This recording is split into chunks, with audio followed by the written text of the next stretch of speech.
Have you ever had something in your life that you never got closure on? Something you wish you knew the answer to, but for some reason you never will.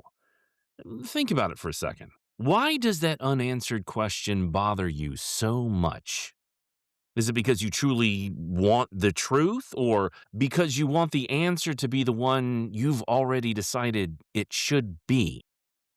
And when new information shows up that challenges what you believe, what do you do with that? Do you accept it or do you dismiss it? Because unresolved questions have a funny way of turning into something else entirely.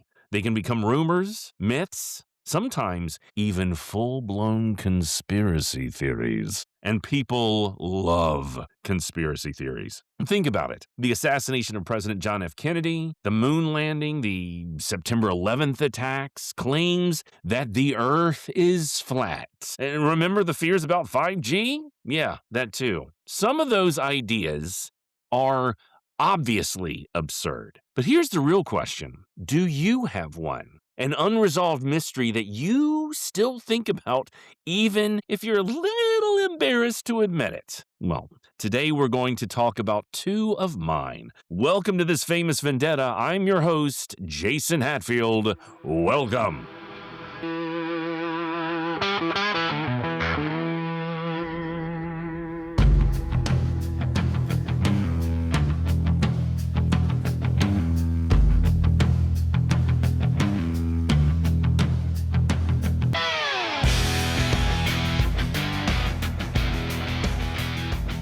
First off, full disclosure, we're talking about unresolved issues and why they may be unresolved. We're not necessarily talking about conspiracy theories. However, it is opening the door to how those conspiracy theories evolve because of the lack of closure. Now, bear with me. It's going to be a bit of a journey here. Okay, so I have a couple of unresolved issues that could be considered some sort of quasi conspiracy theories. One is the death of Valentine Hatfield that I discussed briefly in the first episode, which we will eventually circle back to. But another is the Kensington Runestone. It has absolutely nothing to do with the feud, but I'm fascinated by it. Now, bear with me because there is a point. In 1898, or about 8 years after what we will consider the end of the Hatfield-McCoy conflict, there was a man by the name of Olaf Oman, another classic name, who was clearing trees off of his farm in Minnesota. He pulls up one of these trees and sees this huge stone caught up in the roots of that tree, or roots of that tree if you're from Minnesota. Upon the initial attempts to remove the stone, Oman sees that there are carvings in it, and it's determined that they are runes, a system of old Germanic writing long connected to Norse communities. And sending a copy of these runes off to some universities, the stone is translated to depict a horrific journey of discovery with 8 Swedes and 22 Norwegians who go off to fish, leaving some men at the camp. And when the men fishing come back, men at the camp had been killed. The stone was carved and left in that spot to record the event. It was dated 1362. Whoa. I mean, Norsemen in Minnesota? Vikings? 1362? I mean, imagine finding something like that in your backyard. Well, he and Joseph Smith, right? You know, the leader of the Mormon faith that was told to dig in an area and he found golden plates with angelic script that I believe nobody is allowed to see. And what are the coincidences that Olaf Oman was also a Swedish immigrant finding a rune stone in the ruts of a tree that was about 10 or so years old? Okay, it has been pretty much robustly labeled a fake. I know it, but I mean, isn't it kind of cool to think it might have been real? But why would someone fake something like that? That takes a lot of planning, right? You got to research the runes, carve up a stone, bury it under a tree, wait for 10 plus years, only to have scholars determine the runes don't match with the writing of the mid 14th century. So, why would someone fake something like that? Um, if it was, in fact, fake. Well, it's called Agenda. But first, let's try to tie up last episode's abrupt cliffhanger. Sorry about that, by the way. Well, as we discussed in our last episode, the Civil War is ending, and we've got lots of people coming home after the conflict, and we probably need to be better introduced to those people. Also, as we discussed, some people are leaving a tad bit early. And an interesting fact about this, not everyone had to fight in the war at all. And I don't mean because they were Quakers or pacifists. Believe it or not, there was an option to actually pay to not serve. I know, right? And this practice was commonly referred to as substitution, and it allowed for potential soldiers to pay a fee, some accounts being $300 and up to $3,000. Now, this is in the 1860s, so, about what, 12,000 to 120,000 in today's dollars, and even more if you lived in the South due to their collapsing economy, which, I'll get into in a minute. And by paying this fee, you could be exempted from service, or more to the point, pay somebody to fight in your stead. Now, this happened in both the North and the South. You could use this method of skipping out based on either your employment or sometimes property ownership. So, how you were employed or the property you own could get you out of fighting if you could pay the fee. Now, interesting story, Theodore Roosevelt's father, for example, one of our future presidents, took advantage of this, and it caused Teddy a fair amount of shame that he would try to personally answer for and rectify during his lifetime. I'm reading about that too. And you had to get a substitute who was not technically authorized to fight, usually due to age. Now, this obviously created class issues with many poorer soldiers resenting the well paid substitute who, they thought were no more than mercenaries instead of, fighting for a cause, or how we discussed in the last episode, defending their homes. And in some cases, the substitute, after having gotten the money, would take the money and run. So this policy had a lot of issues. Kind of obvious, actually. Well, nobody in this story will take advantage of this, nor could probably afford to do so. I just thought, it was an interesting aspect of the conflict. One that led people to then refer to this event as a rich man's war and a poor man's fight. Maybe an argument for not much having changed? And there's a lot to discuss about this war coming to an end socially as well, but for now, the war has not ended, so we'll put a pin into the social aspects, and we'll place the time period for this discussion in December of 1864. The war will end in just a few months, and some soldiers are leaving their units without permission, and some, like Asa Harmon McCoy, are coming home for other reasons. Asa, well, here's another name you don't hear very often. Ephraim, Valentine, Olaf, and Asa. I just love this stuff. Well, honestly, the only other time I've ever heard the name Asa was in the play Lincoln was watching when he got shot at Ford's Theater.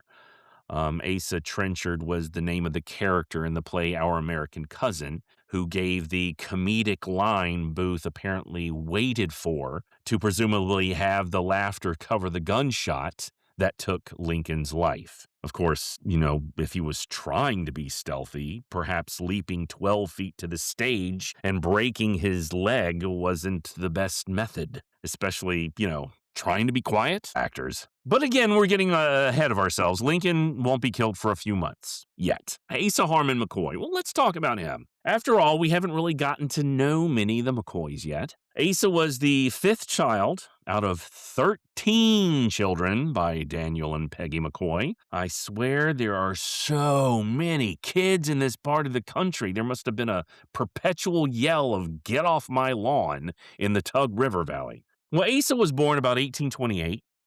He was living in Pike County, Kentucky, in the eastern part of the state, and was married to a Martha Klein, nicknamed Peggy. They married about 1850, and they will have 6 children. Why so few? Well, we're getting around to that. I also mentioned Patty's maiden name because Klein will come about again. So if you're taking notes, take note of that. And if you're driving, don't take notes at all. In 1861, as we discussed before, the country splits between the Union and the Confederacy. When the decision came, Asa decides to fight for the Union, though not necessarily immediately. Like many in this area, he won't join for a couple of years. And there's some belief that he joined as and when he did to try and stay in Kentucky near his family. But he's one of the few, actually the only one in this story that decides to fight for the Union. Now, let me pause here again. This will probably be, throughout this situation, the first introduction into what we will constantly grapple with in this history, which is differing perspectives, or what I like to refer to as the Rashomon effect. If none of you are Akira Kurosawa fans, I pity you. You make me sad. Rashomon was a film in 1950 about an attack that occurs on a trail in Japan. A man and a woman are traveling and are attacked by a vagabond, played by the incomparable Toshiro Mifune, and the man in the couple is killed. They are all questioned in a court-style hearing, yes, even that dead guy, and they all tell different versions of the same event. Now, is that possible? Well, yes. Of course. You've experienced it yourself. See, of the information I have about this conflict, I have 3 books. Well, over a dozen in total, but I want to focus on these 3 for now, 2 of which are written from the perspective of Hatfields and 1 from the McCoys. In these books, the authors have interviewed family members who were either there or knew people who were there, and in their interviews and building of narrative discussing the same situations, they're not always detailing the same actions within them. And there are a lot of reasons for that, and these reasons get to be very fascinating. Now, in some cases, we have court records and sworn testimony, and this can either refute or support what I will refer to as family lore, or this is what my granddaddy told me and he wouldn't lie. But as we progress through this history and others, it will become very apparent that what we perceive to be the truth, and even what we may be told, are crammed to the gills with agenda. Now, this story is packed with agenda. And mostly because once the nation began to have interest in this little family feud, many things had already transpired. And there were warrants and indictments and people hiding out from getting arrested because killings and shootings have already taken place. Therefore, who did what and why may change based on potential admissions of guilt. And in some cases, simply because the speaker needs the event to be justified on their behalf. Now, let me go back. Even with Olaf Ullman, who during his lifetime was living through a different controversy altogether, who founded the Americas first? The Italians or the Vikings? Now, see, for a long time, the Italians held this title because we knew about Columbus. And it won't be until about the 1960s when the Newfoundland Lonsau Meadows settlement will be rediscovered. And I hope I pronounced that right. Now, and this discovery or rediscovery will vindicate those Norse descendants who had always claimed that they had made it first before the Italians. And let's be honest, this aggravated a lot of Italians. But it was deeper because immigration to the U.S. during that time of Olaf Ullman was on the rise. The English Anglo-Saxon culture was, somewhat dominant, and there were tensions between ethnic groups as well as Catholics and Protestants. And with, Columbus being Catholic and the Vikings possibly representing Protestants, who was better? Who was superior? Enter the Kensington Runestone. And perhaps why it may have been fabricated. Another piece of evidence for the Scandinavians. Yay! Even if it was false. Well, even if it was false, the message was still kind of true, right? Kinda? See? Tying stuff together here. And of course, the native populations were entirely disregarded in this debate in the late 19th century. Now, Let's tie that into what we were discussing with this feud. Now, pertaining to the family conflict we're working our way through, you'll see a level of sports team history, which is to say, much like politics, what your team did that was wrong was bad. And what my team did that was wrong was understandable. But it's not just what my team said or did, or what their team said or did, but what newspapers claim was said or did, and from what state those newspapers are printed, and what political figures claim was done, and where those politicians were also. And we get to start to notice and explore that this feud may not have become legend or myth on its own, but with agenda. And it became myth and it became legend because it became profitable. It became politically beneficial. And it became personal. You see, now there's an awful lot about this conflict we're going to have to untangle. Now, believe me, I have my prejudices and my preferences, and I'm going to try so hard to lay out all of the information that I have had access to and sort it out so that you and I can try and find out what the truth is. And I think it's going to be harder than you think. And you know what kills me? Absolutely kills me is that with all these revelations that I had, that I can't have these conversations with my dad. I mean, I just sent the link to this podcast to my uncle that I've mentioned before, who is now 81. So if he's figured out how to listen to this by now, please hear me that I love you and I can't wait to hear from you what I might have gotten wrong about this or right or, anything. Back to the subject. It's December of 1864 to January of 1865. The people of the Tug River Valley are coming home from where they've been fighting. Some are injured, some are wanting to be closer to home, and some are simply tired of the war. You see, the South was broken at this point. Their economy was in shambles for a lot of reasons. And I'll place the name of a really good book about this aspect of the war in the show notes. It's called Ways and Means. And let me tell you, I never thought I would find a book about the economical aspects of the Civil War interesting, but this is really good. Nerd card stamped, ka-chunk. Thank you. Now, when I mean the South was broke, I mean broke. Key infrastructure for much of the South was destroyed. Inflation was mind-numbing and, by some accounts, exceeding 9,000%. 9,000. Riots were happening and people were attacking Confederate storehouses because food and staples were scarce. Southern people, that is, were attacking these storehouses. One account, for example, talking about inflation, discusses how in Lynchburg, Virginia, in the fall of 1863, flour was being sold at $30 a barrel. By the following spring, it was $275 a barrel, and that's an increase of close to 817%. Now, Sherman will be marching through Georgia, causing all kinds of damage, in addition to the blockades the North is waging.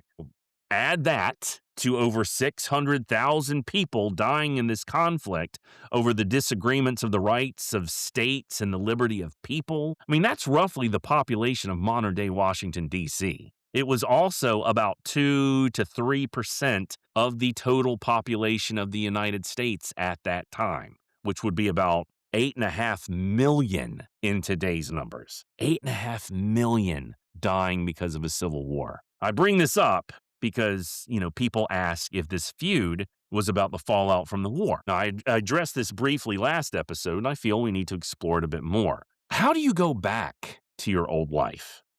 Understanding how divided the country is currently, imagine literally trying to kill your neighbors, kill your family, having them try to kill you, having people buy their way out, all due to a civil war. Given the fact that only 3 months ago, I heard a guy criticize a bad driver for potentially being a Yankee, and I'll try to keep this clean. I mean, there are still some sensitivities from that conflict in the South. Still. So you can imagine animosities at this time we're discussing in history. Well, when soldiers are returning home, especially in the South, there's, devastation. especially in Georgia. Towns are burned down, bridges destroyed, crops destroyed, livestock slaughtered. Crops that weren't destroyed may have faced, obvious issues not having been cultivated in 4 years. There's a lot to untangle, not to mention the social change of having millions of enslaved people liberated in the midst of generations of the slave mindset and codified prejudice coupled with plantation owners feeling like millions of dollars of property is being taken away from them. We'll get into that into a later episode also. Now, bring us back to West Virginia and Kentucky. I know I'm bouncing around a lot, but there's a point. Both of these states saw their fair share of conflicts, their fair share of destruction. Was the hardship the same? Was the irritation the same? Well, in the mountains, it was probably a bit different in some ways. I mean, Kentucky and West Virginia are both Union states. People weren't heading to the Piggly Wiggly for groceries. They were growing and managing their own food, their own livestock. Sherman's total war policy wasn't happening here, but you do have Confederate sympathizers. And going back to Teddy Roosevelt, even though his father bought his way out of fighting, his mother was from Savannah, despite their living in New York. And when, Teddy's father was out, his mother would be trying to send care packages home to her family who was struggling. Now, this also may be a reason why the elder Roosevelt decided to buy his way out so he wouldn't have to, fight in-laws in a conflict. Plus, I don't know if many of my listeners have been to this part of the country of West Virginia and Kentucky, but it can take you an hour and a half to drive 30 miles, not to mention several doses of Dramamine. I mean, if you want to live in this part of the world, which, believe me, is beautiful, you have to really want it. So maybe not the same economic struggles, but I would probably definitely consider the social and pride struggles of a losing South. And this is the world that Asa, Ance, and Ellison are returning to at roughly the same moment in time. Asa comes home around Christmas of 1864. Ellison goes AWOL from his unit around December 19th. And Ance had already left his unit, according to some accounts, as early as February of that same year. 3 men returning from war back to a region that is still tense, divided, and uncertain about what comes next, despite the fact that there's a great deal of Confederate sympathy here. Now, let's talk about Asa's service. Asa joined the Union Army in 1863, serving with Company E of the 45th Regiment Kentucky Infantry Volunteers, though some sources describe it as mounted infantry. Originally, he seems to have preferred staying closer to home. That could have been for protection or perhaps to manage crops or family obligations. Eventually, however, he made the decision to enlist. Now, according to some accounts, he had enlisted for a 12-month term. And at some point during his service, Asa broke his leg and was hospitalized in Lexington. Now, when that term expired in 1864, he mustered out, along with several others in his regiment. He immediately re-enlisted. But soon afterward, possibly because of continuing problems with his leg or perhaps a combination of the injury and some accounts talk about a persistent cough, he returned home. Now, for whatever reason, what is certain is that once Asa returned, he quickly came into conflict with Jim Vance, the influential leader of a local home guard organized to defend the surrounding communities. This group is often called the Logan Wildcats. However, as we mentioned before, there's actually very little evidence that they were known by that at the time. So, what exactly happened? What was the first spark that would eventually lead to the first death in what would become the Hatfield-McCoy feud? If you watch the Hatfields and McCoys on the History Channel, the answer seems simple. In the dramatization, Vance confronts Asa in a bar. Tensions escalate after a verbal insult involving accusations of inappropriate relations. The scene is tense, dramatic, and clearly sets the stage for violence. But historically, there's no solid evidence that anything like this actually occurred. Other accounts offer a completely different explanation. According to some stories, Asa believed that Devil Ance had killed an officer that Asa served under during the war. Now, supposedly, the killing was to be carried out by Confederate point men, Ance, and Randolph McCoy, Asa's own brother. Now, the officer is identified as Captain Bill France or Captain French, but there's a problem. The only officer I can find with a similar name appears to have died in 1881, not during the war. And while I certainly don't claim to know every Civil War officer, the details here don't exactly line up. It feels possible that this story may have developed later, perhaps to elevate Confederate service records or to provide a more dramatic motive for the conflict. And there are additional issues with this theory. For one thing, Asa's regiment did fight at the Battle of Saltville, or was, stationed around Saltville in around 1864. Not sure exactly if there was a battle, but by that point, Ants had already left Confederate service, so it's unlikely they ever faced each other in combat. There's also no evidence that Ants and Randolph ever served together. Still, family lore often suggests that Ants participated in some attack that Asa later sought revenge for. But again, there's little historic evidence supporting that claim. And practically speaking, it raises another question. Everyone in that region knew everyone else. If Asa was walking around with a bad leg trying to secretly assassinate someone, even as a sniper, it seems unlikely he would remain anonymous for long or would be that effective. Another perspective appears in the McCoys' Their Story, written by Truda McCoy in the 1970s. In her account, Asa's Union service itself created the problem. After Asa returned home, Jim Vance confronted him, and during the encounter, Vance issued what seemed to be a thinly veiled threat. And sometime afterward, while Asa was drawing water from a well, someone took a shot at him. Well, whether or not the shot was meant to kill him is unclear, but it was enough to convince Asa that he was in danger. And in this region, where Confederate sympathies still ran strong, that danger may have been very real. Asa goes into hiding. People knew who Asa was, and if they knew who he was, they knew where to find him. So he decides to leave home and lay low for a while. Now, again, in the television series, he hides in an old shack with a moonshine still running. But that seems questionable. I mean, if you're trying to avoid attention, building fires and producing smoke while making liquor and getting drunk isn't exactly the best strategy. Most non-dramatic accounts instead say that Asa hid in a cave, which makes much more sense given the terrain of the Appalachian Mountains. But imagine the situation. Asa has a healing leg injury. He apparently has a persistent cough. It's December or January, in that little bridge time in the mountains, and he's living in a cave. Then the snow begins to fall. Almost every version of the story agrees on this point because the snow will ultimately betray Asa's location. Now, at this time, Asa's wife, Patty, is pregnant, though probably early in the pregnancy. As mentioned previously, Asa and Patty also owned two enslaved people, and their names were Pete and Chloe. Interestingly, the only slaveholder in this story was the man who fought for the Union. Chloe is rarely mentioned in the historical accounts, but Pete plays an important role. Patty sends Pete to bring food and supplies to Asa in his cave hideout. We don't know exactly how long Asa remained in hiding, but it probably wasn't long, perhaps less than a couple of weeks. During one of these trips, Pete encounters Jim Vance and the members of the Home Guard, and they ask him where Asa is hiding. Pete says he doesn't know. When Pete reaches Asa, Asa tells him he's ready to come back home.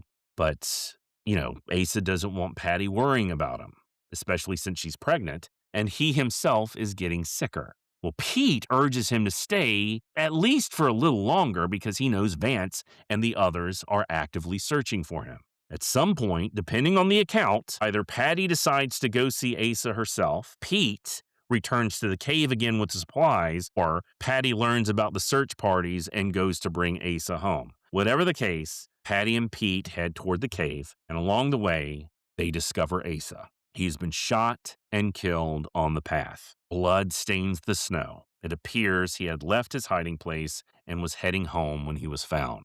Now, according to many accounts, footprints in the snow had revealed the cave's location, and there were multiple sets of footprints leaving the scene. But the other side of the story tells something very different. According to a descendant of Devil Ants, tracks in the snow, possibly made by, Patty or Pete, led two men to Asa's hiding place, Jim Wheeler Wilson and Jim Vance. They supposedly captured Asa and bound him as a prisoner. They were able to sneak up on him, tie him up, take him away. As they led him away, a confrontation boils over. Wilson reportedly began flirting with his gun, which is the way that they put it, acting as though he might draw it to threaten Asa. And somehow, the weapon discharges, and Wilson accidentally shoots Asa in the head. If that account is true, Asa may have been killed while being escorted back or perhaps during that initial confrontation. But again, this story only surfaced years later after some of the key figures involved had already died, which raises the obvious question: was this an honest recollection or an attempt to place blame on the dead? Well, regardless, is dead. After discovering his body, Patty and Pete reportedly fashioned a sled from tree bark and dragged Asa home through the snow. It was the last journey he would ever make. Later, Patty applied for an army pension, stating that Asa had been killed by rebels. By 1891, she was granted a payment of $8 per, I'm not entirely certain if it was month or year, which she continued to receive until her death in 1907. This killing, on January 7th, 1865, is widely considered the first death of the feud. Now, if Asa truly returned home around Christmas Eve, that means he lived only about 2 weeks before he was killed.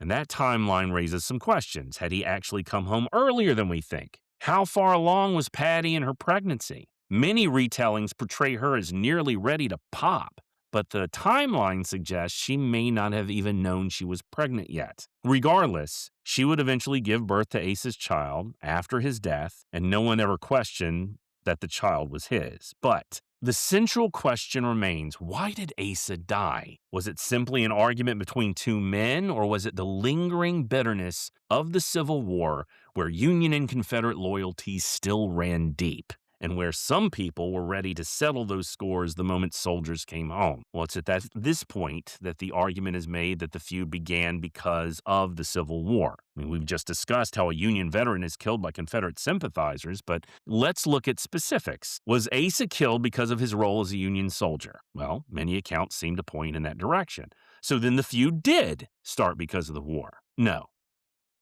Asa was killed because of his role, but the feud doesn't ignite because there are apparently no intense efforts to bring his killers to justice. No indictments, no warrants. There are no witnesses, though there are speculations. Some believed that Devil Anse had committed the act, but family lore from both sides conclude that his uncle, Jim Vance, had done the deed, except for this other book that talks about this Jim Wheeler Wilson doing the act. But as we've discussed, the claim that this was done to protect Anse from the impending assassination attempt by Asa doesn't seem to be very logical.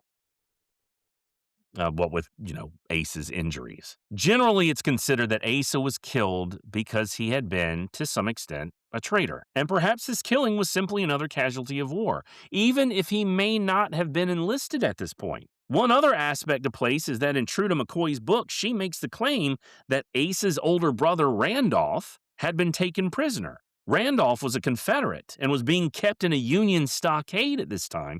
Therefore, to have a Union veteran killed in the mountains while his brother was in a Union prison may have been considered the balance paid. There aren't a lot of in-depth investigations into the particulars of this killing by scholars and even family lore, and probably because this isn't truly to be considered to be the start of this family conflict.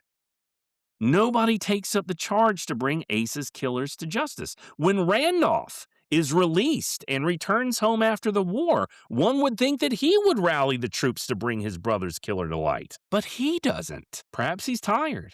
Perhaps he's had a rough time in a Union prison. Perhaps he believes Asa played his hand and this is what happens. Maybe it was just another casualty. So was Asa killed because of the war? Yes, more than likely. But did the feud begin because of the war? Apparently not. So when I said in the last episode it wasn't controversial, I mean that though his death is a tragedy, it's certainly not a catalyst. It's a death. another death in this civil war, and it doesn't ignite a fire that will consume both families. What does Patty think? How is it that a man can be killed while at home and nobody seemed to care? I mean, was it that simple? I mean, I can't imagine. But then again, life after a war such as the Civil War couldn't have been an easy transition. I mean, Patty must have been destroyed by the death of Asa. Upon understanding she was pregnant, even more so, knowing he was literally on his way home, must have been traumatic. Did she believe it was another casualty? Did she feel like she was persona non grata in the tug because of her husband's service? We don't know. There's not a lot I've read about Patty's life or views. She seems to drift out of the narrative, and that becomes our second unresolved issue, though her children will become key players in the future, as will many other children and parents in the coming years. So we're just getting started. But for today, that brings us to a close for this episode of This Famous Vendetta. In 2 weeks, we're going to return and we're going to take a step aside from the feud to discuss a little more context to American life in the months leading to the end of the war and the post-Civil War United States. We ask you to join us then, and in the meantime, give us a like, subscribe to this podcast, and reach out to us on social media and let us know your thoughts. You can find us on Facebook, Instagram, and we're even currently debating TikTok. God help us all. Well, thanks again for listening. Now go out there and make history in a good way. See you next time.